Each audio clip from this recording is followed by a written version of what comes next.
14 KG স্বর্ণসহ ধরা অভিনেত্রী মুক্তির আবেদন নাকচ। স্বর্ণকাণ্ডে গ্রেফতার কন্নড় অভিনেত্রী রানিয়া রাওর সুপ্রিম কোর্টে করা আবেদন খারিজ হয়েছে। আদালত নিম্ন আদালতের রায় বহাল রেখেছে। গত ৩ মার্চ বেঙ্গালুরুর কেম্পেগৌড়া বিমানবন্দরে 14 কেজি স্বর্ণসহ গ্রেফতার হন অভিনেত্রী রানিয়া রাও।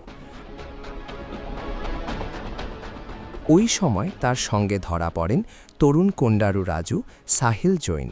এই ৩ জন মিলে স্বর্ণপাচারের একটি সিন্ডিকেট গঠন করেছিলেন বলে তদন্তে জানা গেছে। দুবাই, উগান্ডা এবং অন্যান্য দেশের মাধ্যমে পাচার এবং হাওয়ালার মাধ্যমে অর্থের লেনদেন পরিচালনা করা হতো। 2025 সালের মার্চ থেকে পরপ্পনা ওগ্রাহারা জেলে আটক রয়েছেন রানিয়া রাও। একাধিক নিম্ন আদালত জামিন নাকচ করার পর রানিয়া রাওর মা রোহিণী রাও, রাজুর মা রমা রাজু এবং সাহিল জৈনের মা প্রিয়াঙ্কা সারকারিয়া উচ্চ আদালতের দ্বারস্থ হন। তারা কফিপোসা আইন অনুযায়ী আটক চ্যালেঞ্জ করেন এবং মামলা খারিজের আবেদন জানান। সুপ্রিম কোর্ট এই আবেদন খারিজ করে জানিয়ে দিয়েছে নিম্ন আদালতের রায় বহাল থাকবে, ফলে স্বর্ণপাচার মামলার কার্যক্রম চলবে আগের মতোই।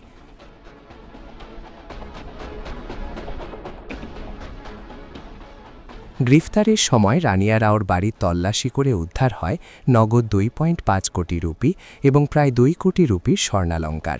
আটক করা 14 কেজি স্বর্ণের বাজার মূল্য প্রায় 12.5 কোটি রুপি ছিল বলে জানানো হয়।